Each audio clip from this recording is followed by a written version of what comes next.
আমি এখন রয়েছি এটা মুকুন্দপুর উর্জা পঞ্চায়েত।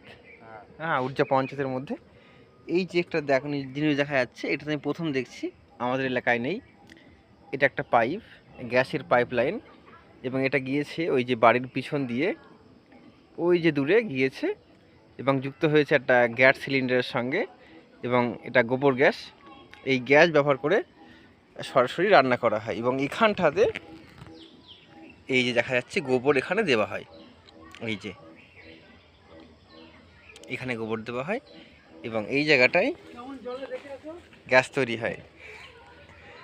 এই তামিনের বর মানে আমাদের ভাই বলছিল ওখান থেকে গ্যাস মানে হয়ে গেলে গোবরটা এখান থেকে উঠিয়ে নেওয়া হয়। এই যে জায়গাটা আছে, আর এই যে পাশে এখানে দেখা যাচ্ছে গরু আছে। এই যে গরুর গোবরটা দিয়ে এখানে গ্যাস তৈরি হয়।